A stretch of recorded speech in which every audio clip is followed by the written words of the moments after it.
Challenge دیتا ہوں دوستو، خدا کی قسم پورے پورا مہاراشٹر ہی نہیں بلکہ ہندوستان کا کوئی مسلمان ایک مسئلہ بھی ایسا لا کر دے دے جس میں امتی اور نبی دونوں برابر ہے، ایک مسئلہ لا کے دے دے جس میں امتی اور نبی دونوں برابر ہے، میں پوری زندگی لانے والے کے بتانے والے کی غلامی کرنے کو تیار ہوں۔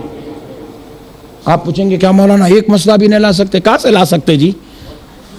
ارے ہم وہ لوگ ہیں جو تھوک دے تو دستی مکروہ ہو جائے، کیا بھائی؟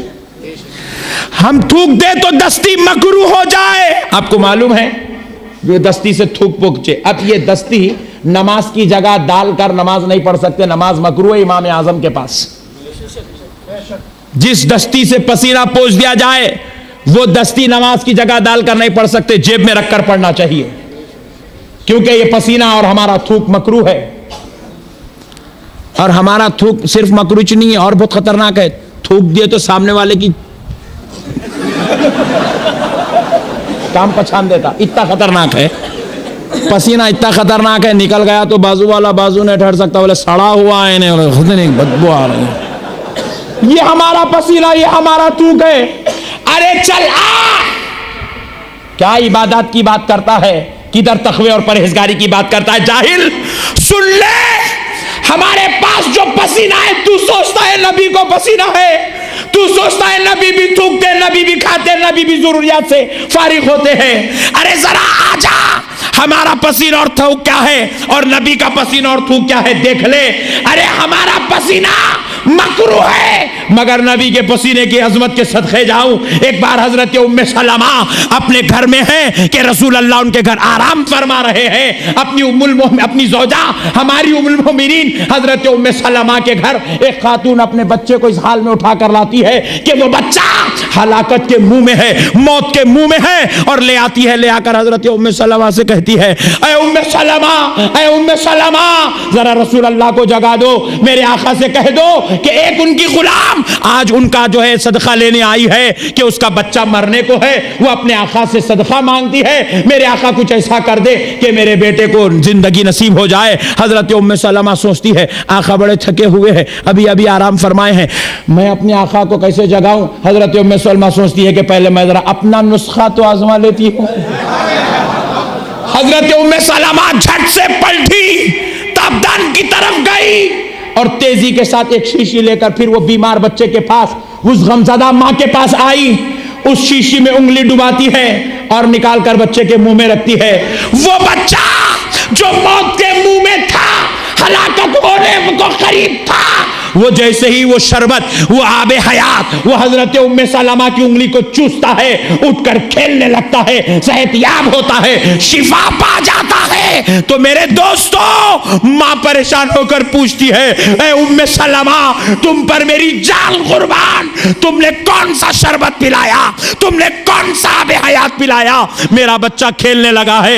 ام سلمہ جواب دیتی ہے سن لو، میں نے کوئی آب حیات نہیں پلایا، میں نے تو مصطفیٰ کا پسینہ چٹا لیا ہے۔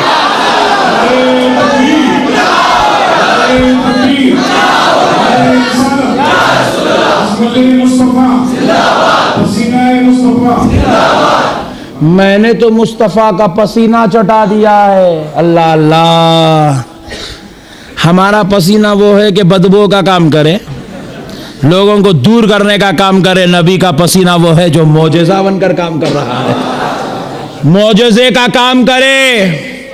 نبی کا پسینہ وہ ہے جو کسی کے لیے زندگی کا سبب بن گیا ہے۔ میرے بھائیوں، کون سے اینگل سے اس کو نبی اس کے جیسے دکھے، میرے کو اب تک سمجھ میں نہیں آیا جی۔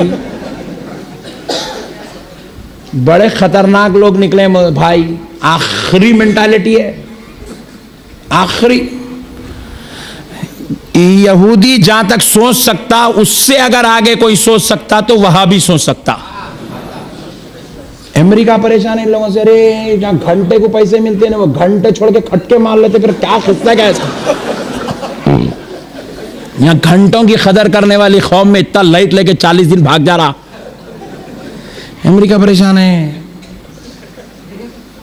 آج انہوں نے کیا بات ہے، بولے نہیں صاحب ہم نے 3 دن، 3 دن یہاں 3 گھنٹے میں لوگ جو زندگی بدلنے کی چکر میں لگے ہیں، انہیں 3 دن غائب ہو گیا، امریکہ پریشان ہے۔ میرے پیارے بھائیوں، قربان جاؤ اس تھوک کے، آہا، جس کو لعاب دہن کہتے ہیں۔ اللہ اللہ، اس لعاب دہن کے صدقے جائیں جی، ہمارا تھوک تو بہت خطرناک کاما کرتا ہے، مگر نبی کے تھوک مبارک کے صدقے جائیں، لعاب مبارک کے صدقے جائیں۔ میرے آقا ایک میدان جنگ میں خیمے شریف میں بیٹھے ہوئے ہیں، ایک صحابی کو اس حال میں لایا گیا کہ کافر کی تلوار کان پہ پڑی تو کان اکھڑ کے نیچے گر گیا۔ صحابی کو برداشت نہیں ہو رہا ہے، انتہائی تکلیف ہو رہی ہے۔ ایک صحابی کو اس حال میں لایا گیا کہ ان کا ہاتھ یہاں سے کٹا اور ایسے لٹک رہا ہے چمڑے کے بل پر کافر کی تلوار سے۔ ایک صحابی کو اس حال میں لایا گیا کہ تلوار پیٹ پہ پڑی صحابی کے تو یہ ورق نما چمڑا نکل کے ایسے لٹک رہا ہے، تکلیف برداشت نہیں ہو رہی ہے۔ صحابہ پریشان ہے کہ یہ ہلاکت نہ کر لے، کہ یہ خودکشی نہ کر لے تکلیف کی وجہ سے۔ نبی پاک صلی اللہ علیہ وسلم کے خیمے شریف میں لے آئے، آ کر کہنے لگے یا رسول اللہ رحم فرمائیے، آقا نظر کرم فرمائیے، انظر حالنا یا رسول اللہ۔ وہ رحمت للعالمین کو کب دیکھے گیا، بے چین و بے قرار مصطفیٰ اٹھ کر کھڑے ہوئے اور آقا نے فرمایا جاؤ جاؤ، ان کا کان کہاں گر گیا وہاں سے اٹھا کر لے آؤ۔ جا کر ان کا کان لایا جاتا ہے۔ نبی نے کہا اس کی مٹھی کو صاف کرو، مٹھی کو صاف کر کے دھو کے دھلا کے کان میں آقا کے دستے مبارک میں دیا گیا۔ حضور نے کان کو پکڑا، لعاب دہن لیا، ایسے یوں کان کے اوپر لگا دیا، لگا کے صحابی کو بلا ادھر آؤ ادھر آؤ، یوں کان لیا اور کان چہرے پہ لگا دیا۔ خدا کی قسم حضور صحابی سے پوچھتے ہیں بتاؤ درد ہو رہا ہے؟ صحابی کہتے ہیں میرے بابا آپ پہ قربان ایسا محسوس ہو رہا، نہ کبھی کٹا تھا نہ کبھی جدا ہوا تھا۔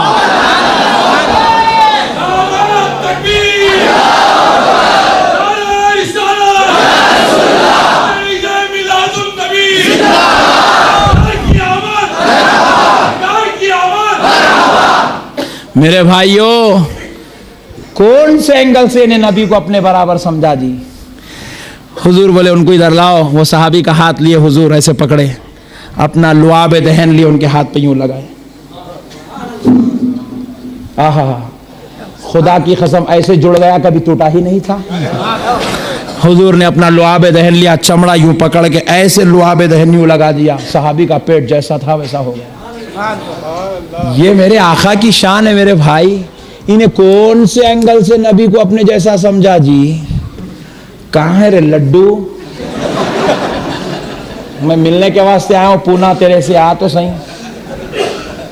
کب تک جہالت چلائیں گے جاہل قوم، کب تک شرارت کر کے امت کے ایمان کو برباد کریں گے؟ میرے پیارے بھائیوں، قربان جائیں آقا علیہ الصلوۃ والسلام کی عظمت کے۔ اللہ کہہ رہا ہے ہم نے ان کو انسان بنا کر بھیجا، انسانوں میں بھیجا تاکہ تمہاری ہدایت کے لیے، تمہاری رہنمائی کے لیے۔ وہ رسول من انفسہم، ہم میں سے ہو کر آئے، تو اس کا مطلب یہ کہاں سے نکال لیا حضور ہمارے جیسے، حضور ہمارے جیسے، حضور ہمارے جیسے؟ سورج کی پوجا کرتے ہیں، کیوں؟ کیونکہ انہوں نے سورج کی چمتکاری کو دیکھا تو سورج کچھ خدا سمجھے، یہ ان کی غلط فہمی ہے۔ گائے کو دیکھے تو اس کو خدا سمجھ کے بیٹھ گئے، بیل کو دیکھے اس کو خدا سمجھ گئے، چاند کو دیکھے اس کو خدا، پانی کو دیکھے وہ ہو اتنا خطرناک ہے، بہہ کے آیا تو پوروں کو لے کے چل جاتا، نہیں جا رہا انہیں خدا ہے بولے۔ یہ ان کی غلط فہمی ہے کہ وہ کفر میں پڑ گئے۔ یہ اس کی غلط فہمی ہے کہ یہ حضور کے لعاب کو، پسینے کو دیکھ کے اپنے جیسا سمجھا، وہ اس کو خدا سمجھ بیٹھا، یہ نبی کو اپنے جیسا سمجھ کے بیٹھا۔ یہ کافر سورج کو خدا بنا کے کافر ہو گیا، اور یہ بدعقیدہ نبی کو اپنے جیسا بنا کے کافر ہو گیا۔ میرے پیارے بزرگوں اور دوستو، اللہ اور اس کے رسول کا واسطہ ذرا مسئلے کو سمجھو۔ میرے آقا علیہ السلام کے بارے میں رب کہہ رہا من انفسہم، ہم نے تم ہی میں سے بھیجا ہے۔ حالانکہ وہ کیا تھے، اللہ اس کا بھی ذکر قرآن پاک میں کر رہا ہے۔ قد جاءکم من اللہ نور وکتاب مبین، تحقیق کہ تمہارے پاس اللہ کی جانب سے نور آیا۔ کیا آیا؟ اور روشن کتاب۔ میرے پیارے بزرگوں اور دوستو، دیکھو پہلے حضور آئے، قرآن آئی، ذرا بولے بھائی. پہلے حضور آئے, بعد میں قرآن آئی. تو اللہ بھی قرآن پاک میں کیا ذکر کر رہا ہے آیت مبارک میں؟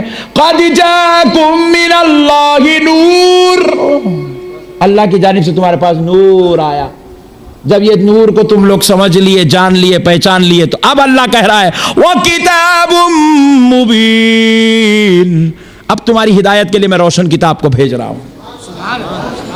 میرے پیارے بزرگوں اور دوستو, قربان جائیں آقا علیہ السلام کے یہ نور تھے. اب ایک بڑا لطیف نکتہ عرض کرتا ہوں, سننے کے موڈ میں تو ہے نا؟ بہت ایمان تازہ ہو جائے گا, خدا کی قسم ایمان کو لذت نصیب ہو جائے گی. اب اس نور کے بارے میں میرے پیارے بزرگوں اور دوستو, یہ نور مصطفیٰ صلی اللہ علیہ وسلم اللہ کی بارگاہ میں آیا, اللہ کی بارگاہ سے آیا تو تھا کہاں؟ ہر اہل سنت والجماعت کے ایمان رکھنے والے کا یہی عقیدہ اور ایمان ہے کہ حضور پہلے سے جلوہ افروز ہے. تو پہلے تھے تو کیا بشری شکل میں تھے؟ بولے نہیں, نور کی شکل میں تھے, بشکل نور تھے. جب نور تھے, نور ہے تو تھے کہاں؟ تو پیارے بزرگوں اور دوستو, اللہ رب العزت نے نبی پاک صلی اللہ علیہ وسلم کا جب نور مبارک بنایا تو اللہ نے حضور کو ایک مشکات کی شکل میں, مصباح کی شکل میں, مصباح ایک روشن چراغ کی شکل میں مشکات نام کا ایک حجرہ بنا کر اس میں رکھا تھا, اس میں رکھا تھا. اب حضور اللہ کے دربار میں ایک مشکات حجرہ ہے, نور کا, مشکات نام ہے اس کا حجرہ, جیسے سدرۃ المنتہا ہے ویسے اللہ کی بارگاہ میں ایک حجرہ ہے نور کا, اس کا نام ہے مشکات. اور اس مشکات میں مصباح کی شکل میں نور مصطفیٰ تھا. وہ نور مصطفیٰ وہیں تھا. اس نور کے سامنے اللہ نے پوری کائنات کو پیدا کیا. اسی نور کے سامنے اللہ نے حضرت آدم کو پیدا کیا. اس میں کا تھوڑا خطرہ لیکن کی پیشانی کو لگایا تو انہوں انسان بن کے آئے. بات سمجھ میں آئی؟ اب بعض لوگ بولتے ہیں کہ نعوذ باللہ من ذالک حضور کو علم غیب نہیں ہے, حضور کو علم غیب. ارے بولا علم غیب اس کو ہوتا ہے دیوانے جس سے کوئی چیز چھپی ہوئی ہے. کیا بھائی؟ جس سے کوئی چیز چھپی ہو اس کو علم غیب ہوتا. وہ نور وہاں بیٹھا ہوا ہے. ورنہ دنیا میں جب حضور آئے, آنے کے بعد حضور کیا کر رہے ہیں؟ موسیٰ علیہ السلام کے قصے بھی بول رہے ہیں, ابراہیم علیہ السلام کے ساتھ کیا ہوا پورا سنا رہے ہیں. ایک ہے, دو ہے, کروڑوں واقعات ہے, کروڑوں لاکھوں واقعات ہے جو حضور نے بیان کیا. ابراہیم علیہ السلام کے ساتھ کیا ہوا بول رہے ہیں. پہلے پیغمبر کون ہے بول رہے ہیں, انہوں کتنے سال رہے؟ 940 سال رہے. کہتے بولا کون بولے 1000 سال آدم علیہ السلام کی عمر ہے, تم کو کیسا معلوم؟ اس کو اس کے دادا کی عمر نہیں معلوم, آدم علیہ السلام کی عمر معلوم. بڑا انٹیلیجنٹ ہے نے, کہاں سے آئے رے بھائی؟ Point to be noted.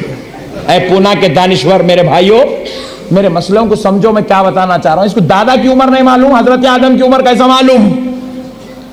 تو اب اس کو میں لے کے چلا والا, بول کیسا معلوم؟ امیر صاحب بولے. امیر صاحب کو کیسا معلوم؟ جا کے امیر صاحب کو بولے تو ہمارے مفتی صاحب بولے. مفتی صاحب کو کیسا معلوم؟ وہ محدث نے حدیث کو روایت کیا. حدیث کس کو بولتے؟ بولے جو رسول اللہ نے کہا. ارے بولا دیوانے, پہلے ہی بولا رسول اللہ بولے تو قصہ ختم ہو گیا تھا. اتنا سوب اوپر کہیں کو لے کے آ رہے ہیں کیا بھائی؟ پہلے ہی بولنا تھا رسول اللہ بولے.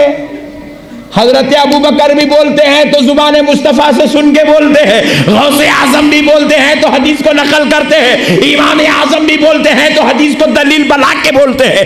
امام بخاری بھی بولتے ہیں تو حضرت آدم کی عمر جو 1000 سال تھی, امام بخاری نے نہیں کہا بلکہ زبان مصطفیٰ سے نکلے ہوئے کلمات کو دہرا دیا. میرے پیارے دوستو, پتہ کیا چلا کہ ان کی عمر کتنی تھی, ان کی عمر کتنی تھی؟ میرا نبی بول رہا ہے. میں پوچھا نبیوں کی عمر, نبیوں کی تعداد تجھ کو کیسا معلوم؟ بولے نبی نے کہا. تو میں نے کہا نادان, اسی کو تو علم غیب بولتے ہیں. جو غیب کی باتیں بول دے وہی علم غیب ہے. حقیقت میں یہ علم غیب ہمارے واسطے ہے, ورنہ جب بات رسالت کی آئے گی تو علم غیب نہیں ہے, یہ علم ظاہر ہے. کیوں؟ اللہ نے جب مشکات حجرے میں مصباح کی شکل میں نور محمد کو رکھا تو وہ نور وہاں بیٹھ کر سب دیکھ رہا ہے آدم کیسے دنیا میں جا رہے ہیں, کتنے سال کے بعد ملاقات ہو رہی ہے, کتنے مرتبہ توبہ ہو رہی ہے, کون سے مقام پہ ملاقات ہو رہی ہے, توبہ کہاں قبول ہو رہی ہے, کون سا بچہ کس کا قتل کر رہا ہے, نو کیسا آ رہے ہیں, کشتی کیسا بنا رہے ہیں, نو کی کشتی میں کتنے لوگ بیٹھے ہیں, کشتی کتنے فلور کی ہے, سارے مسئلے میرے مصطفیٰ بیان کر رہے ہیں. یہ سارے مسئلے کیسا بیان کیے, کیونکہ وہ نور کی شکل میں بیٹھ کر وہاں سے سب دیکھ رہے تھے. جب آ گئے غلاموں کو سب بتانے لگے. علم غیب کی بات, ارے وہ تو غلاموں کو ہوتا ہے, علم غیب غلاموں کو ہوتا ہے, اسی لیے کیا خوب کہا گیا ہے, اور کوئی غیب کیا تم سے چھپا ہو بھلا. اسی بات کی طرف اشارہ ہے یہ. اب کون سا غیب چھپنے والا ہے جن سے, اور کوئی غیب کیا تم سے چھپا ہو بھلا, جب نہ خدا ہی چھپا تم پہ کروڑوں درود. جو ذات سب سے چھپی تھی وہ آپ سے نہیں چھپی, تو اب کوئی اور چیز کیا چھپے گی میرے بھائی. اب میں ایک پوائنٹ بڑا لطیف بتاتا ہوں کہ وہ نور تو تھا, اور وہ نور اس وقت سے تھا جب کوئی وقت بھی نہیں تھا. وہ نور اس وقت سے ہے جب کوئی وقت نہیں تھا, جب کوئی جگہ نہیں تھی, جب کوئی انسان نہیں تھا, جب کوئی فرشتہ نہیں تھا, جب کوئی جن نہیں تھا, مگر وہ نور تھا. اور ایک بات سنو, بڑی ذمہ داری کے ساتھ کہہ رہا ہوں, خدا کی قسم, کوئی چیز کے ہونے کے لیے کسی چیز کا سبب بننا ضروری ہے. مسجد بنی ہے تو سبب اس میں پتھر ہے, اینٹ ہے, مزدور ہے, مال ہے, سب ملے تو مسجد بنی, ماں باپ ملے تو اولاد بنی, الیکٹریشن آیا تو یہ ساری وجود میں چیزیں آنے لگی. مگر جب نور مصطفیٰ آیا تو کہاں سے لایا گیا, جب کہاں بھی نہیں تھا, کچھ بھی نہیں تھا, کیا بھی نہیں تھا, یہ بھی نہیں تھا, وہ بھی نہیں تھا, صرف خدا تھا.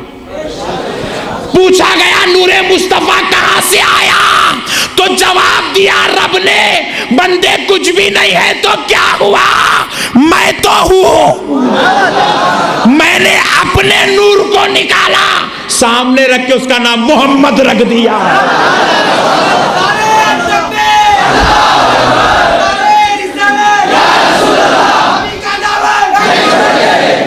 اسی لیے حضور کو نور الہی کہا جاتا ہے, یہ نور الہی. اور اسی لیے اللہ نے کیا کہا, قد جاءکم من اللہ نور,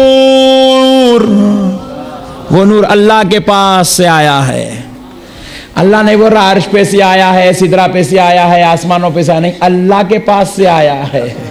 اللہ اللہ, ذرا غور تو کرو میرے بھائی. میرے آقا علیہ السلام اللہ کا نور ہے. اللہ نے اس نور کو بشری لباس پہنا کے ہمارے بیچ میں رکھ دیا. اب اگر ہم اس کو اپنے جیسا سمجھتے ہیں تو یہ ہماری عقلوں کے مر جانے کی علامت ہے, یہ ہماری عقلوں کا فتور ہے کہ ہم نے اس نبی کو اپنے جیسا سمجھا ہے. میرے پیارے بھائیوں, ایک بات اور بتا کر اپنی بات کو ختم کر لیتا ہوں. سنو, قسم ہے اس رب ذوالجلال کی جس کے قبضے قدرت میں ہماری جان ہے. اللہ رب العزت نے کیا کہا, لَقَدْ مَنَّ اللَّهُ عَلَى الْمُؤْمِنِينَ إِذْ بَعَثَ فِيهِمْ رَسُولًا. اللہ کہہ رہا ہے کہ ہم نے تم پر احسان کیا کہ اپنا رسول تمہارے بیچ بھیج دیا. حضور کو اللہ ہمارے بیچ بھیج دیا. ہم پوچھے مولا کتنے سال کے واسطے بھیجا, تیری رحمت کے صدقے ذرا یہ بھی بول دے مولا. اللہ اللہ, ذرا غور کرو دوستو, سنیت کیا چیز ہے قرآن کے حوالے سے عرض کر رہا ہوں. کتنے سال کے لیے بھیجا مولا؟ بازو والے مولانا سے پوچھا, مولانا کتنے سال کے واسطے؟ 63 سال کے واسطے آئے تھے. تو پھر میں بولا قرآن میں سے یہ نکال دیں گے نا جی. اللہ بول رہا میں بھیج دیا, بلا لیا نہیں بول رہا, بھیج دیا. بلا لینے کا ذکر, بھیج دینے کا ذکر ہے. ہم اللہ کہہ رہا بھیج دیا, پھر قرآن میں تو یہ اللہ کرنے یہ کہا کہ بھیج دیا, اور تو کہہ رہا ہے 63 سال کے واسطے بھیجا, تو پھر بلا لیا سو بات کہاں ہے؟ ارے پیارے بزرگ اور دوستو, یہ تو اللہ کا اتنا پیارا حبیب ہے, اس کی رحمت کے صدقے جائیں. اللہ چاہتا تھا کہ حبیب آپ جیسا گئے ہیں واپس پھر تشریف لا لیجئے. حبیب میں نے جس طرح عیسیٰ کو اٹھا لیا میں پھر اپنے نور کو واپس بلا لینا چاہتا ہوں. میرے حبیب آ جاؤ. حبیب نے جواب دیا مولا تو نے مجھے گنہگاروں خطاکاروں کے بیچ بھیجا. اے اللہ اگر میں پھر واپس آ جاؤں گا تو میری امت ویسے ہی تباہ ہو جائے گی جیسے حضرت موسیٰ اور عیسیٰ کی امت اور حضرت آدم و ابراہیم کی امت تباہ ہوئی تھی. اے اللہ میں جانتا ہوں تو نبی کو جب اٹھا لیتا ہے تو امتوں کو گناہوں پر برباد کر دیتا ہے, بڑے دردناک عذاب بھیجتا ہے, لیکن اے اللہ اب میں واپس آنا نہیں چاہوں گا کیونکہ میں جانتا ہوں جب تک میں ان کے بیچ میں رہوں گا تو ان کے کروڑوں گناہوں کو دیکھتے ہوئے بھی میری برکت سے ان پر رحمت کرتا چلا جائے گا.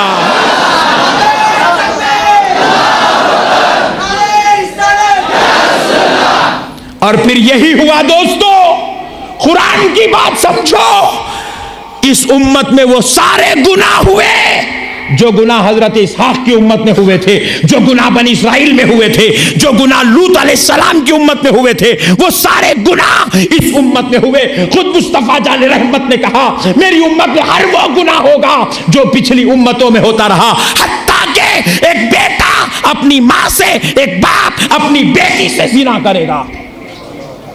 اللہ اللہ ہر وہ گناہ میری امت میں ہوگا, مگر ذرا غور تو کرو اتنے گناہوں کے باوجود بھی برابر کھانا مل رہا ہے, رات کو بستر پر نیند بھی آ رہی ہے, صبح میں نکلے تو کاروبار بھی ہو رہا ہے, پھر شام آئے تو نیند بھی مل لگ رہی ہے, بیوی بھی خوش ہے, بچوں ہے, زنا ہو رہا ہے, عذاب نہیں آ رہا ہے, بربادی ہونا چاہیے تھا, کروڑوں گناہوں کے باوجود بھی رحمت ہی چل رہی ہے, سب کا بی پی برابر نارمل ہے, سب کو شوگر سے بچایا جا رہا ہے, بوڑھے ہونے کے بعد 50-55 کے بعد ہلو ہلو دیا جا رہا ہے. ہم نے پوچھا مولا آخر بات کیا ہے کہ مولا اتنے گناہ اگر وہ امت کرتی تو تباہ ہو جاتی تھی, ہم سب کر کے بچ کیوں رہے ہیں؟ تو رب فرماتا ہے سن لے میرے بندے, وما کان اللہ لیعذبہم وانت فیہم, میں چاہتا ہوں کہ تجھے عذاب دے دوں مگر کیا کروں, میرا مصطفیٰ جو تمہارے بیچ میں رہتا ہے.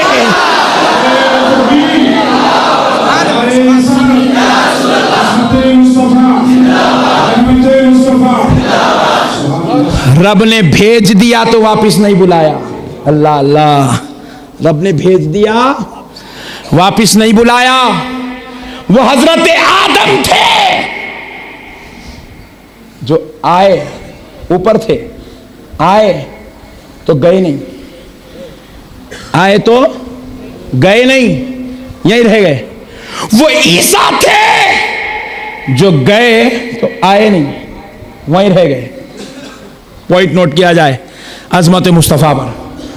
حضرت آدم آئے تو گئے نہیں, وہ گئے عیسیٰ تو آئے نہیں, مگر یہ امت سے پیار کرنے والا ایسا حبیب ہے, معراج کی رات جا بھی رہا ہے تو گناہگاروں کی محبت میں پلٹ کے آ بھی رہا ہے.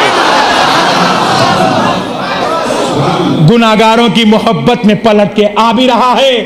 رب بلانا بھی چاہتا ہے, حبیب کہہ رہا ہے نہیں مولا مجھے اسی دھرتی پہ رکھ دے تاکہ میں اپنے ایک ایک عاشق کو اپنے دربار میں بلاتا جاؤں گا, اپنی زیارت کرا کے گناہ بخشاتا چلا جاؤں گا, ایک ایک غلام کو بلاؤں گا, زیارت کراؤں گا, گناہ معاف کراؤں گا.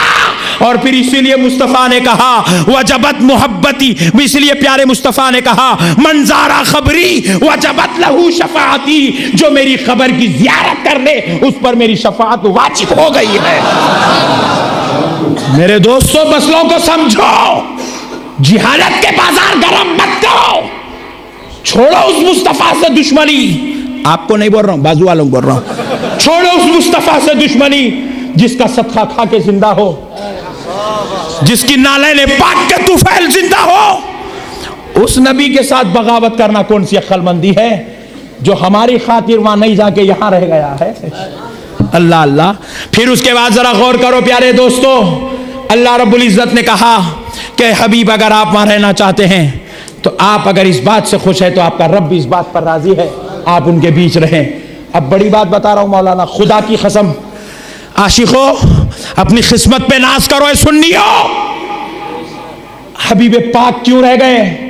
اس لیے کہ اے اللہ میں اپنے در پہ اپنے غلاموں کو بلاتا جاؤں گا، کبھی عمرے کے بہانے سے بلاؤں گا تو کبھی حج کے بہانے بلاؤں گا، اور اپنے دیدار سے مشرف کر کے اپنی زیارت کرا کے بھیجوں گا۔ دو منزلیں بھی بیان کر رہا ہوں، جو جس درجے کا ہے وہ اس درجے سے فیض پا رہا ہے، کوئی وہاں جا کے دیدار کرتا ہے تو کوئی زیارت کرتا ہے۔ آقا فرماتے ہیں اللہ میں اس کو بلا کر اپنے دربار میں بٹھاؤں گا، اس کی شفاعت کرا کے بھیجاؤں گا، مگر سنو پونا کے سنی مسلمانوں، جن کو مصطفیٰ نہیں بلاتے ہیں تو کیا ہوتا ہے، مرنے سے پہلے میرا آقا خود اس کے گھر کو چلا جاتا ہے۔ اسی لیے کیا خوب فرمایا گیا، سنا ہے کہ آپ ہر عاشق کے گھر تشریف لاتے ہیں، سنا ہے کہ آپ ہر عاشق کے گھر تشریف لاتے ہیں، میرے گھر میں بھی ہو جائے چراغا یا رسول اللہ۔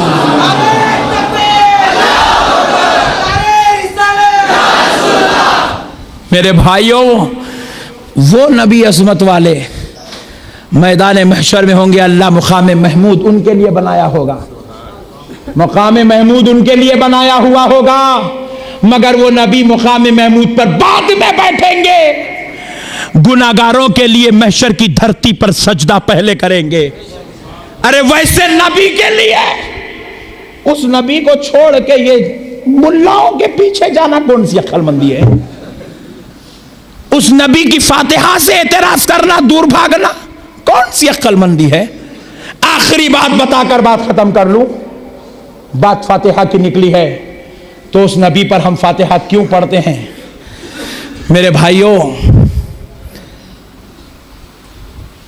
قربان جائے، میں سمجھتا ہوں کہ شاید پونا میں اہل سنت کا یہ عقیدہ آج بھی زندہ ہے اور قیامت تک زندہ رہے گا، نہیں ہے تو کل زندہ کر لو کہ جب میت کو دفن کیا جاتا ہے تو 40 قدم پر فاتحہ ہونا چاہیے، ہوتی ہے؟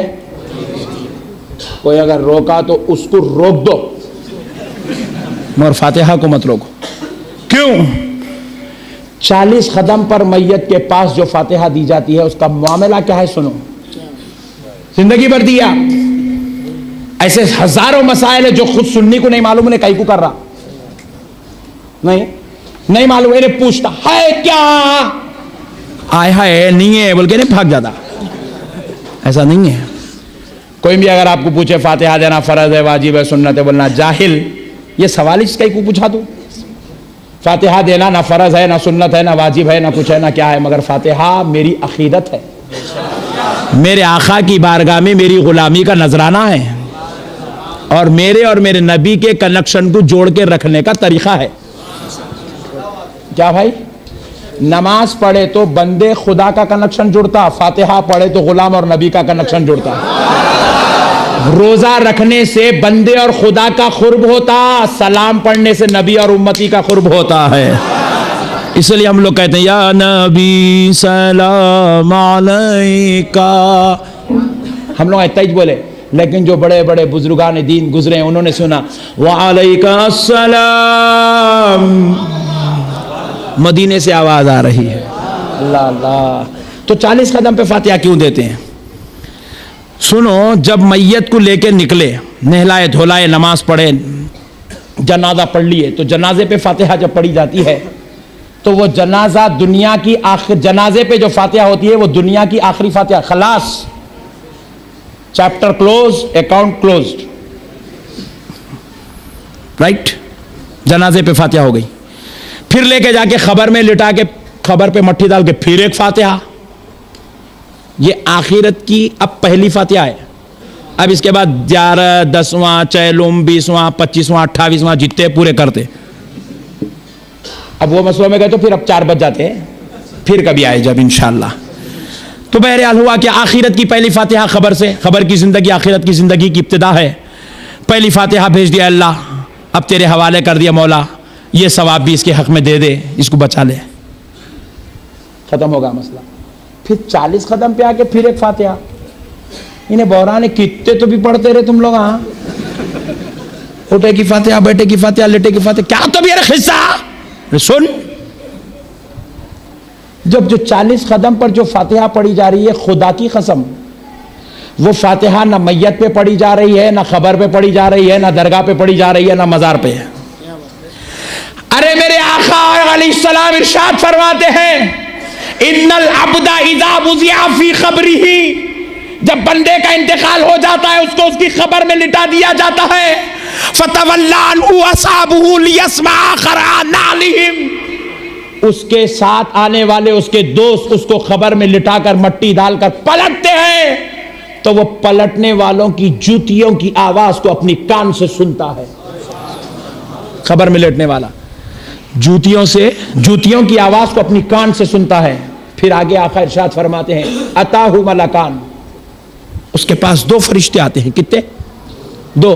پلٹے ہم ابھی ہم پلٹے، 2 فرشتے آ گئے، آ کے کیا کرتے؟ فیقولان، 2 فرشتے اس سے پوچھتے ہیں بتا ما کنت تقول فی ھذا الرجل لمحمد صلی اللہ علیہ وسلم۔ اللہ اللہ، وہ فرشتے کہتے ہیں بتا اس ذات اقدس کے بارے میں جن کا نام محمد ہے صلی اللہ علیہ وسلم، ما کنت تقول، جب زمین پہ تھا تو کیا کہتا تھا؟ یہ سوال کیا بتا رہا ہے؟ ھذا الرجل، حدیث کے الفاظ ہے، بخاری و مسلم کے متفقون علیہ حدیث ہے، ھذا الرجل لمحمد، یہ ذات اقدس جن کا نام محمد ہے۔ ھذا کا لفظ ذات مدینے میں ہو، سوال پونا میں ہو تو نہیں بولا جاتا، یہاں ہے تو ھذا، وہاں ہے ذالکا۔ یہ 40 قدم دور پہ جو لوگ دروازے کنے کھڑے ہیں ان کو بولا جائے گا ذالکا، جو قریب ہیں ان کو بولا جائے گا ھذا۔ بات سمجھ میں آئی؟ کل جا کے صبح پوچھو جی اس سے، ارے کیا تو بھی تو نیا ایک نمونہ بتایا تھا، مولانا رات میں بتائے، تشریح کرے حدیث کی۔ ھذا الرجل کا مطلب یہ ہے یہ جو ذات اقدس تیری قبر میں آ چکی ہے، اس ذات اقدس کے بارے میں تو کیا کہتا تھا؟ تو اب جو 40 قدم تک ہم گئے ادھر سوال جواب ہو رہے ہیں، ذات اقدس سامنے کھڑی ہے، میت کے جو ہوش میں آ چکا ہے، زندہ ہو چکا ہے، وہ اپنے آقا کو دیکھ رہا ہے، ہم ادھر کھڑے ہو کر اب جو فاتحہ 40 قدم پہ پڑھی جا رہی ہے وہ میت پہ نہیں، ذات مصطفیٰ پہ پڑھی جا رہی ہے۔ جو ذات اقدس خبر میں آئی ہے اس ذات پر پڑھی جا رہی ہے، اور اس کو دیکھ رہے ہیں سرکار یہ میرا غلام ہے، ناچ پڑھتا تھا، قصیدے پڑھتا تھا، یہ فاتحہ ان لوگ یوں ایک نظر پھیر دی نا، خدا کی قسم پورا کایا کھلا جائے، ایک نظر خبر والے سے ہٹا کے یوں پھیر دی، قصہ ختم، وہ جتنے کھڑے ہیں پوروں کا بیڑا پار ہو جائے گا۔ ہم فاتحہ اس لیے پڑھتے ہیں تاکہ نظر مصطفیٰ ہو جائے، رحمت مصطفیٰ ہو جائے۔ میرے بھائیوں اب ذرا سوچو، اب اگر کوئی جاہل ان اعمال کو اگر قرآن حدیث سے پوچھتا ہے تو ایک بات سنو، ہم نماز پڑھتے ہیں تو اس کو ٹینشن نہیں ہے، روزہ رکھتے ہیں تو ٹینشن نہیں ہے، اس پہ کسی کو اختلاف نہیں ہے، زکوٰۃ پہ، حج پہ، قرآن پہ کسی کو اختلاف نہیں ہے۔ کیوں؟ کیونکہ نماز، روزہ، زکوٰۃ، حج، تلاوت قرآن، ماں باپ کی خدمت، پڑوسی کا حقوق، یہ ساری چیزیں اللہ سے جوڑتی ہے۔ کس سے جوڑتی ہے؟ لیکن فاتحہ اللہ سے نہیں، رسول اللہ سے جوڑتی ہے۔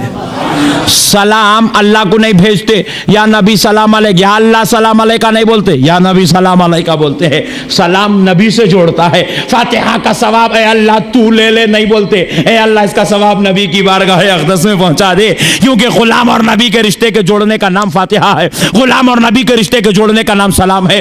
تو ان بدعقیدوں نے قسم کھا لی اور آپس میں چٹیاں ڈال کے نکلے، بولے میں نماز کے نام پہ جماعت بناتا ہوں، تو حدیث کے نام پہ جماعت بنا، میں شیعوں کے نام پہ جماعت بناتا ہوں، تو اہل بیت کے نام پہ جماعت بنا، بولے میں صحابہ کے نام پہ جماعت بناتا ہوں، کوئی بولا میں قرآن کے نام پہ جماعت بناتا ہوں۔ تو پتہ کیا چلا؟ یہ سارے مل کر ایک بات کی کوشش کرتے ہیں کہ مسلمان خدا سے جڑتا ہے تو جڑے رہے مگر مصطفیٰ سے جڑنے نہ پائے۔ تو سنی نے بھی قسم کھا لی، تو لاکھ کوشش کر لے ہم پوری کائنات چھوڑ سکتے ہیں مگر مدینے والے مصطفیٰ کا دامن نہیں چھوڑ سکتے۔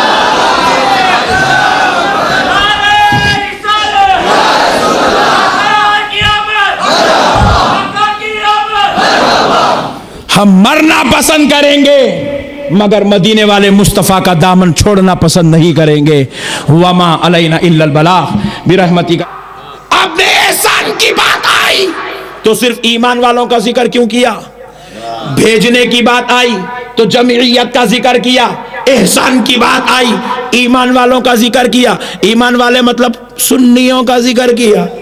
اللہ مولا کیوں؟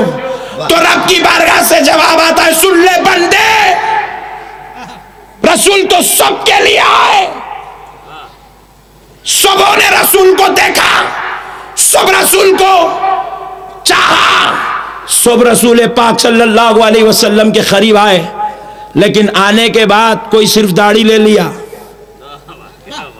کسی نے صرف اخلاق لے لیا، کسی نے صرف ان کے 63 سالہ کردار کو دیکھا، کسی نے صرف ان کے مقام کو دیکھا، کسی نے ان کو اپنے جیسا سمجھا، کسی نے کچھ سمجھا تو کسی نے کچھ سمجھا.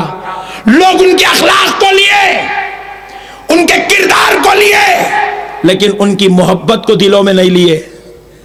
ان کا مقام تو یہ تھا کہ ان کو دیکھنے کے بعد، ان کی سیرت کو پڑھنے کے بعد گاندھی جی بھی خاموش نہیں رہ سکے، وہ بھی تعریف کرنے لگ گئے. گرو نانک خاموش نہیں رہ سکے، وہ مدح سرائی کرنے لگ گئے. یہودی دشمن اسلام ہو کر خاموش نہ رہ سکا. عظیم تر لوگوں کی نام پر کتاب لکھا تو پہلے نمبر پر میرے آقا کا ذکر کیا. ارے جب سیرت دیکھے تو سب فدا ہو گئے، مگر ظالم صرف سیرت دیکھتے رہے. سب ان کے کردار کو دیکھے، ان کے طریقے کو لیے، ان کی ذات کو نہیں لیے، ان کی عظمت کو نہیں لیے، ان کی محبت کو نہیں لیے، ان کے عشق کو نہیں لیے، ان کے مرتبوں کو نہیں چاہے. رب کہہ رہا ہے ایمان والو وہ کوئی اور تھے جو صرف کردار لیے، تم وہ ہو جو کردار بھی لے رہے ہو تو عظمت مصطفیٰ بھی لے رہے ہو، کردار کو لے رہے ہو تو دلوں میں عشق مصطفیٰ کو بھی لے رہے ہو. اس لیے جو میرے نبی کا کردار بھی لے اور عشق بھی لے وہ ایمان والا ہے. اسی لیے میں کہہ رہا ہوں کہ میں نے ایمان والوں پر احسان کیا کہ اپنا رسول ان کے بیچ بھیج دیا ہے. سبحان اللہ سبحان اللہ. نبی صرف ان کے طریقے کو لے لینے کے لیے آستے نہیں آئے. کئی لوگ آج 7 مٹھی داڑھی چھوڑ رہے ہیں. سنت میں پوچھا کس کی؟ سنت بولے تو طریقہ کس کا؟ نبی کا تو نہیں ہو سکتا. نہیں ہوا کیا؟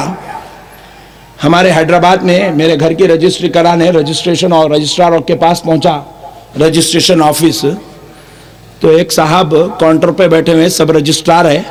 میں نے کہا السلام علیکم. منڈی اٹھائے وعلیکم السلام. میں دیکھا تو ڈر گیا.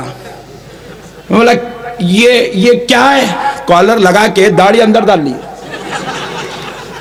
میں پوچھا یہ کیا ہے؟ بولے مولانا داڑھی ہے. تو پھر اندر کئی کو؟ تو بولے نہیں بہت بڑی ہے. تو میں نے کہا ذرا نکالو تو صحیح. تو یوں ہاتھ ڈال کے یوں نکالو تو یہاں تک آئی. میں پریشان ہو کے پوچھا تو پھر ہے تو اندر کئی کو ڈالے؟ تو بولے نہیں مولانا لوگ دیکھ کے ڈر جاتے. تو میں بولا بے وقوف سن لے، جس کو دیکھ کر لوگ ڈر جائے وہ سنت مصطفیٰ نہیں ہو سکتی. جس کو دیکھ کے کلمہ پڑھ لے وہ سنت مصطفیٰ ہوتی ہے.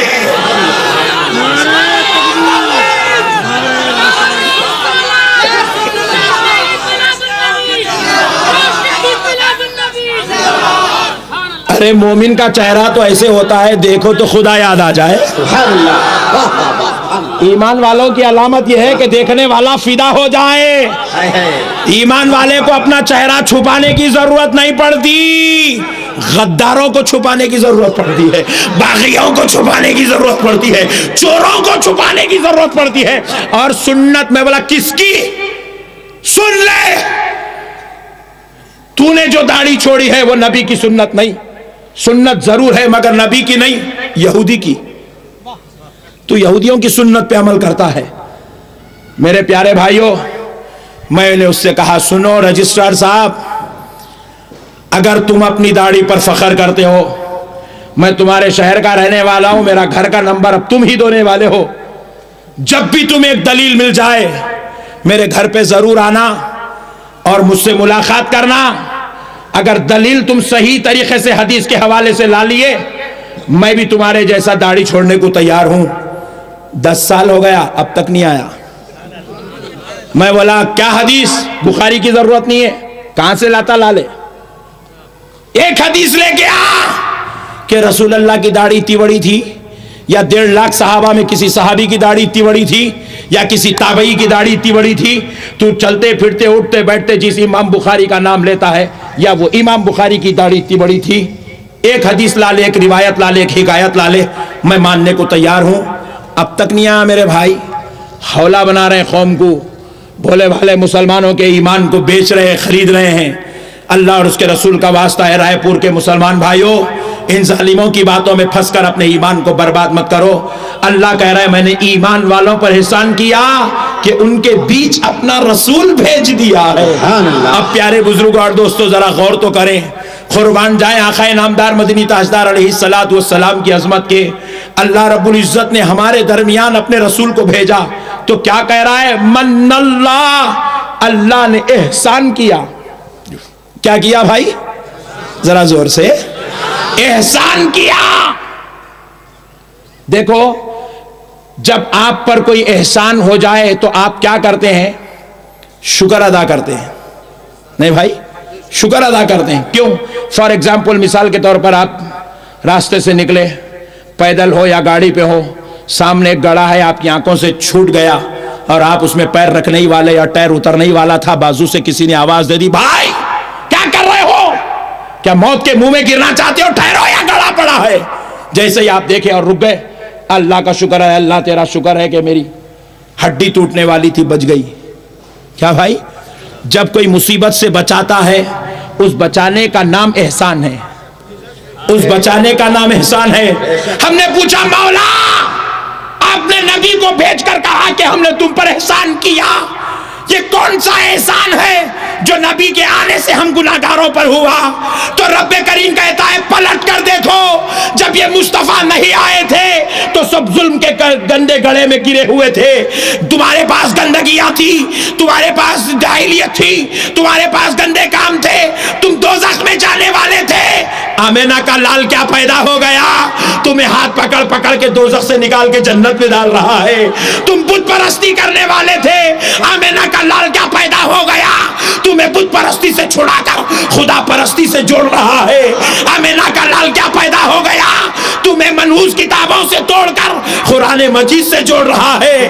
آمینہ کا لال کیا پیدا ہو گیا کہ تمہیں ساری کائنات کی جہالت سے توڑ کر قرآن و حدیث اور کردار مصطفی سے لبریز کر رہا ہے۔ میں نے تم پر یہ احسان کیا کہ تمہیں ہدایت کی طرف بلانے والا رسول تمہارے بیچ میں بھیج دیا۔ سبحان اللہ، سبحان اللہ۔ میرے دوستو قربان جاؤ، یہ اللہ نے احسان کیا، اس لیے ہم جشن میلاد مناتے ہیں۔ بے شک، سبحان اللہ۔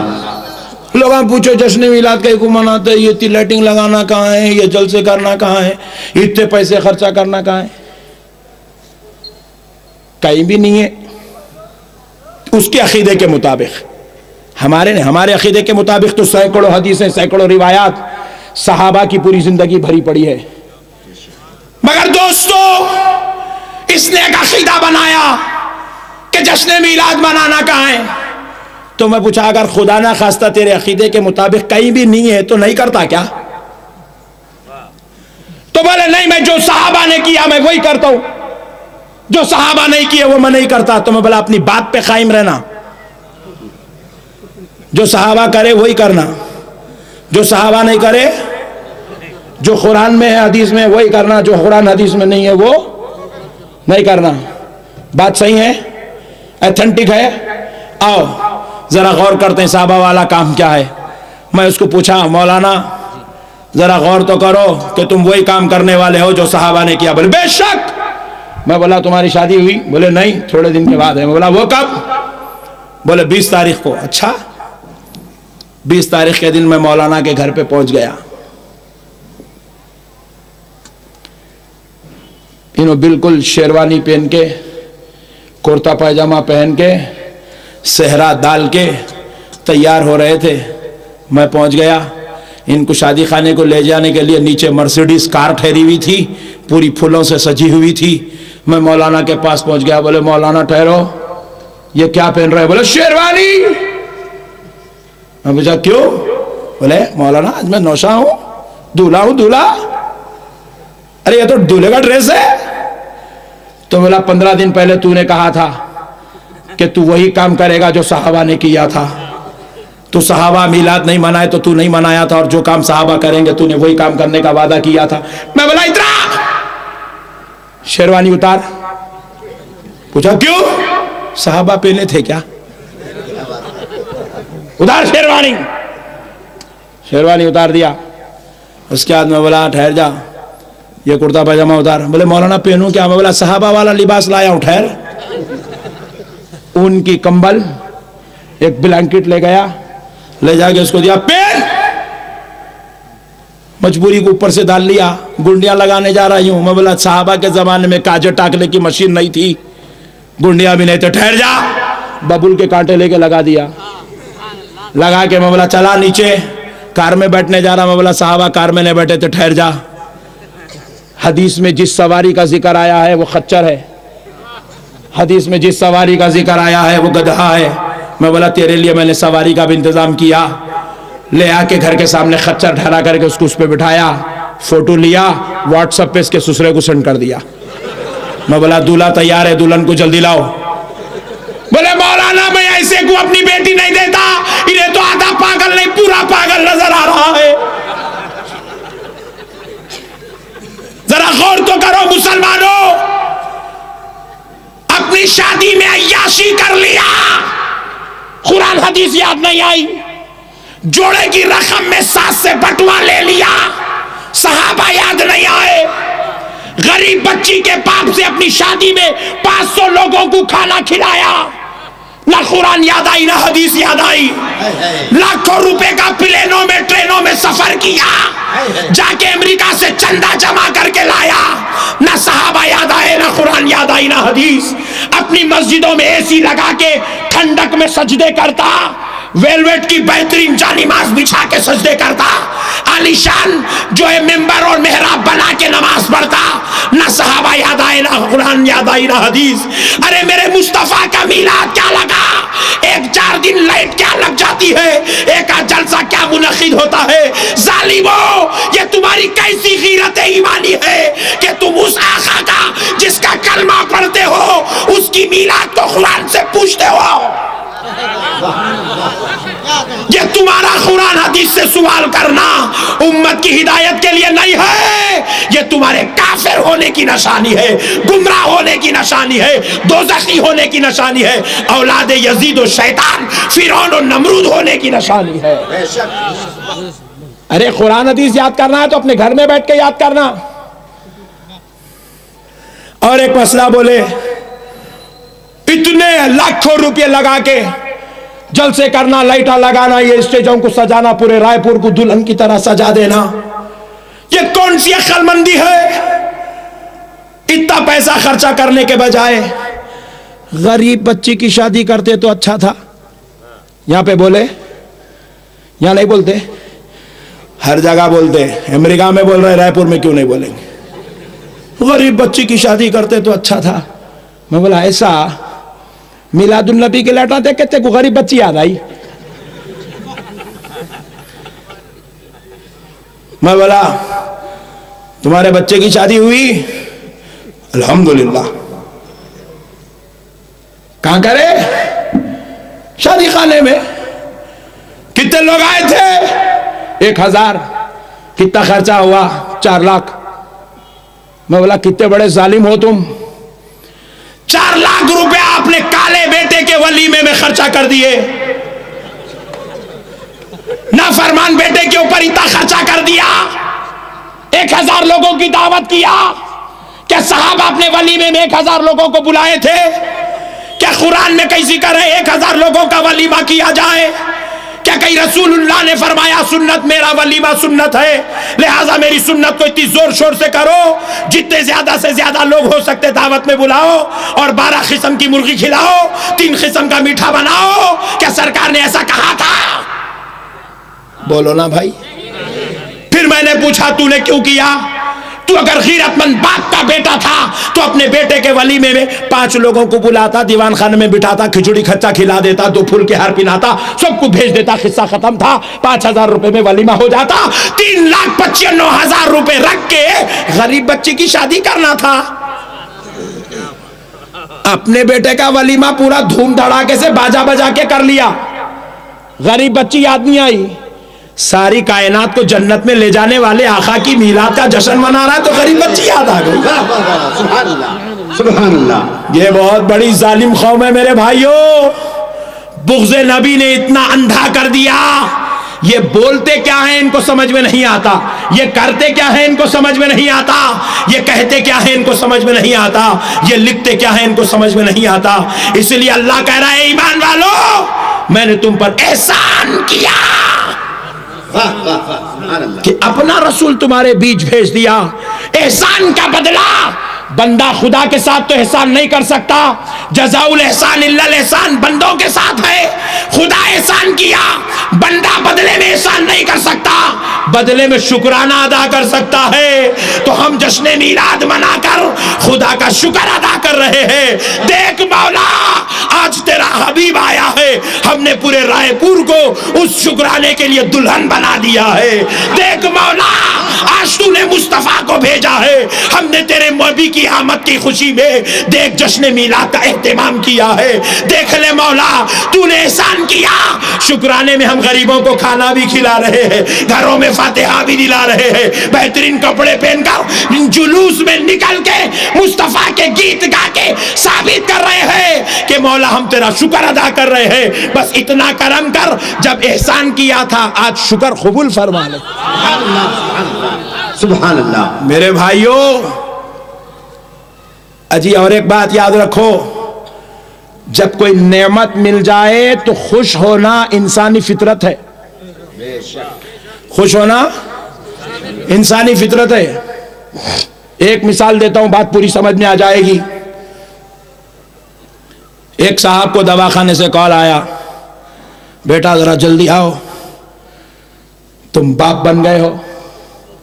وہ ساسو ماں کہہ رہے تھے, داماد کے فون میں کان تھا, داماد کے کان کو فون تھا. بولے اچھا میرا بیٹا پیدا ہو گیا.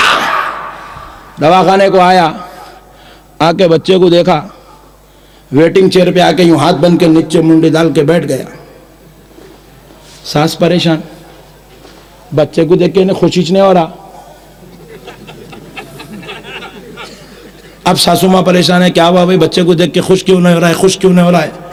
ساس کو اب ٹینشن لگا ہے, شاید میری بیٹی سے کوئی جھگڑا پنگا ہو گیا ہوگا, کہیں آگے چل کے میری بیٹی کا دماغ تو نہیں کھا جائیں گا, پریشان تو نہیں کریں گا.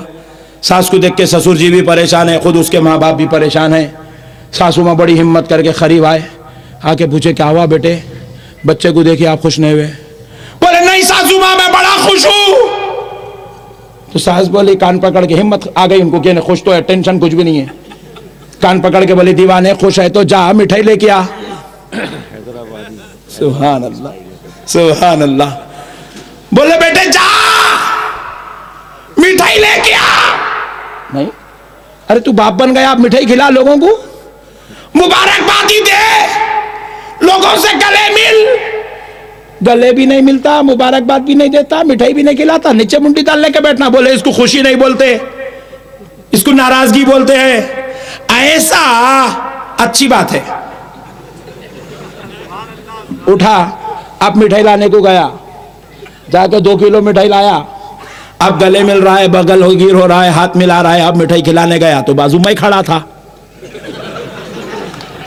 میں ہاتھ پکڑ لیا. نہیں اٹھا تھا تو ساس کان پکڑی تھی, مٹھائی بانٹا تو میں پکڑ لیا. پوچھا کیا ہوا, کہ مٹھائی کیوں بانٹا ہے. بولے مولانا بیٹا ہوا ہے, باپ بن گیا ہوں, خوشی کی بات ہے, اللہ کا فضل ہوا ہے باپ بنا ہوں, اللہ کا احسان ہوا ہے کہ باپ بن گیا ہوں, خاندان کا وارث پیدا ہوا ہے, میرا جانشین پیدا ہوا ہے. تو میں نے کہا رے نادان, کل تو مسجد میں کھڑے ہو کے تیرے مولانا کے ساتھ بات کر رہا تھا, میلاد النبی پہ جشن نہیں منانا چاہیے، میلاد النبی پہ خوشی نہیں منانا چاہیے، میلاد النبی پر کھانا نہیں پکانا چاہیے، میلاد النبی پر فاتحہ نہیں کرنا چاہیے۔ وہ آمینہ کا لال پیدا ہوا، اس کی آمد پر جشن منا تو تو اعتراض کر رہا تھا، آج تیرا بیٹا پیدا ہوا تو تو خوشی منا رہا ہے۔ جیسے ہی سنا ڈبہ پھینکا، پھر خیال آیا نہیں پھینکنا چاہیے، اٹھا لیا، اٹھا کے بولے مولانا اللہ نے مجھ کو بیٹا دیا، میں خوشی نہیں مناؤں گا تو کیا کروں گا؟ تو میں نے کہا رے سن، تو گناہگار بدکار ہے، تیرا بیٹا پیدا ہوا تو تو خوشی مناتا ہے، مگر سن لے آمینہ کے گھر میں جو بیٹا پیدا ہوا وہ صرف آمینہ کا بیٹا بن کر ہی نہیں، صرف حضرت عبد المطلب کا پوترا بن کر ہی نہیں، صرف حضرت حمزہ کا بھتیجا بن کر ہی نہیں، بلکہ وہ آمینہ کا بیٹا ساری کائنات کا ایمان بن کے پیدا ہوا ہے۔ ساری رسالت، جشن عید میلاد النبی، جشن عید میلاد النبی، نعرہ تکبیر، نعرہ رسالت، ساری کائنات کا ایمان بن کے پیدا ہوا ہے۔ دوستو آج ہم صرف لا الہ الا اللہ پڑھتے ہیں تو ہم مسلمان نہیں ہو سکتے۔ اگر کوئی مسلمان آپ کے پاس، اگر کوئی کافر آپ کے پاس آئے، آ کر کہے کہ میں مسلمان بننا چاہتا ہوں، آپ کسی مولانا صاحب کے پاس اس کو لے گئے، بولے کہ مولانا یہ مسلمان ہونا چاہتا ہے، مولانا بولے دیکھو میاں سنو، تم کو اچھی طرح 5 وقت کی نماز کا اہتمام بھی کرنا ہوگا، زکوٰۃ بھی دینا پڑے گا، روزے بھی رکھنا پڑے گا، حج بھی کرنا پڑے گا، حد تو یہ ہے کہ تمہاری بیوی اگر مسلمان نہیں ہوئی تو اس سے دور بھی رہنا پڑے گا۔ بولے مولانا میں سب کرنے کو تیار ہوں۔ بولے تمہیں مندروں سے دور رہنا پڑے گا، پوجا پرستی چھوڑنا پڑے گا۔ بولے سب چھوڑنے کو تیار ہوں، بس مسلمان ہونا چاہتا ہوں، جلدی کلمہ پڑھائے۔ مولانا نے کہا جاؤ، جا کے اچھی طرح نہا دھو کے صاف کپڑے پہن کے آؤ۔ وہ گیا، نہا دھو کے صاف کپڑے پہن کے آیا، مولانا سامنے بٹھائے، بٹھا کر بولے پڑھو اشہد ان لا الہ الا اللہ وحدہ لا شریک لہ۔ پڑھنے لگا اشہد ان لا الہ الا اللہ وحدہ لا شریک لہ۔ مولانا نے پڑھا پڑھو واشہد ان محمدا عبدہ ورسولہ۔ اب رک گیا، نہیں پڑھ رہا۔ بولے مولانا ابھی آپ پڑھائے نا لا الہ الا اللہ، میں پڑھ لیا، یہ محمد کون؟ مولانا بولے یہ اللہ کے رسول اور اس کے بندے ہیں۔ بولے مولانا میں اللہ کو مانتا ہوں، بولا وہاں کئی بندے ہیں بول کے وہ بندوں کو چھوڑ کے یہاں ایک خدا ہے بول کے آیا، پھر یہاں ہے تو یہ بندے کیا ہے؟ صرف خدا کو مانتا ہوں۔ تو مولانا بولے جا بابا تو جہاں تھا وہیں اچھا یا نہیں چل سکتا؟ بولے نہیں مولانا میں اشہد ان لا الہ الا اللہ پڑھا نا۔ بولے 6 مہینے بھی پڑھا تو مسلمان نہیں ہوتا؟ 6 مہینے بھی اشہد ان لا الہ الا اللہ، اشہد ان لا الہ الا اللہ 6 مہینے پڑھا بھی تو مسلمان نہیں ہوتا۔ سن لے، اگر تو اشہد ان لا الہ الا اللہ پڑھتا ہے تو سچے دل سے جب تک محمد الرسول اللہ نہیں بولے گا تو مسلمان نہیں ہو سکتا۔ ارے آمینہ کے گھر وہ بیٹا پیدا ہوا جس کا نام لینے سے ہم مسلمان بن گئے ہیں، جس کو ماننے سے ہم ایمان والے ہو گئے ہیں۔ وہ بیٹا پیدا ہوا ہے جو ہمیں اللہ کا حبیب بھی ہے، وہ بیٹا پیدا ہوا ہے جو نبیوں کا امام بھی ہے، وہ بیٹا پیدا ہوا ہے جو گنہگاروں کا ہاتھ پکڑ کر جنت میں لے جانے والا۔ سبحان اللہ۔ میں نے کہا رے نادان، تیرا بیٹا پیدا ہوا تو خوشی مناتا، اللہ کا حبیب پیدا ہوا ہے ہم خوشی نہیں منائیں گے تو اور کیا کریں گے؟ انسان کی فطرت ہے میرے بھائی، جب کسی کے گھر کسی کے باپ کا انتقال ہو جائے، بیٹا اپنے باپ کی محبت میں اتنا روتا ہے، منہ سے تھوک نکلتا ہے، ناک سے ریت نکلتی ہے، آنکھ سے آنسو نکلتے ہیں، جسم پورا خراب ہو جاتا ہے، حالت غم میں طبیعت نڈھال ہو جاتی ہے، لوگ پکڑ کے ہاتھ پکڑ کے سنبھال کے اس کو میت کے ساتھ لے کے چلتے ہیں۔ میں نے پوچھا پکڑ کر ارے نادان اتنا کیوں رو رہا ہے؟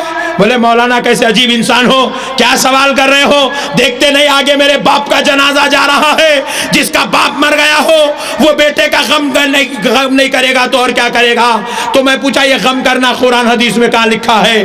اتنا رونا قرآن حدیث میں کہاں لکھا ہے؟ جواب دیا مولانا سنو، جس کا باپ مر گیا ہے اس کو رونے رونے کے لیے قرآن حدیث کی کیا ضرورت ہے؟ تو پھر میں نے بھی جواب دیا، سن جو تو رو رہا ہے یہ قرآن حدیث سے پڑھ کے نہیں، یہ انسان کی فطرت ہے، جب اس کا کوئی اپنا چلا جاتا ہے تو وہ فطرت انسانی ہے کہ انسان اس پر روتا ہے۔ تو میں نے کہا سن لے، ہم بھی آمینہ کے بیٹے کا جو جشن مناتے ہیں قرآن میں پڑھ کر یا حدیث میں سن کر نہیں کرتے، یہ فطرت انسانی ہے کہ جب کوئی اس کا اپنا آ جاتا ہے تو جشن ہی جشن منایا جاتا ہے۔ ہمارا آقا پیدا ہوا، ہمارا آقا پیدا ہوا ہے، آپ خوشی نہیں منائیں گے تو اور کیا کریں گے میرے بھائی؟ اب لڈو نہیں بانٹیں گے تو اور کیا کریں گے؟ اب کھیر پوریاں نہیں کھائیں گے تو اور کیا کریں گے؟ اب لائٹنگ نہیں لگائیں گے تو اور کیا کریں گے؟ پوچھو مولانا صحابہ اکرام لائٹنگ لگائے تھے کہ ارے دیوانے کتنا گھٹیا انسان ہے تو، صحابہ کے دور میں لائٹنگ نہیں تھی تو لائٹنگ کہاں سے لگتی رہے؟ اتنی مری ہوئی عقل کے مالک ہے بھائی ان لوگ، کہاں سے آئے رہے تم لوگ؟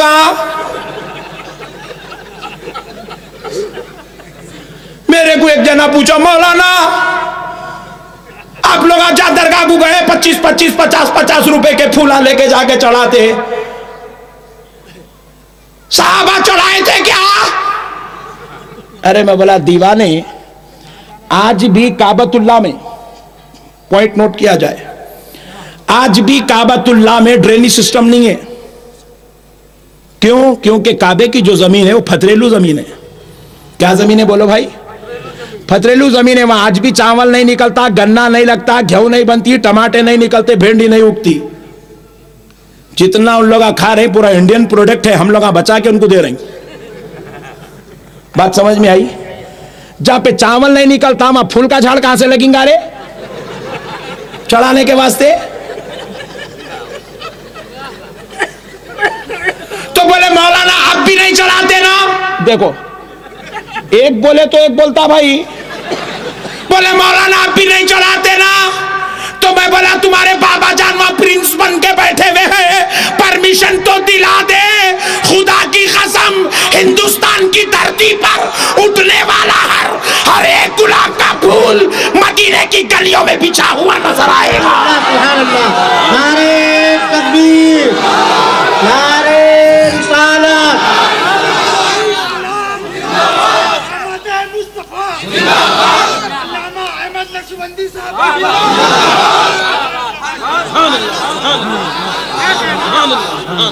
تمہارے بابا جان سے پرمیشن تو دلاؤ،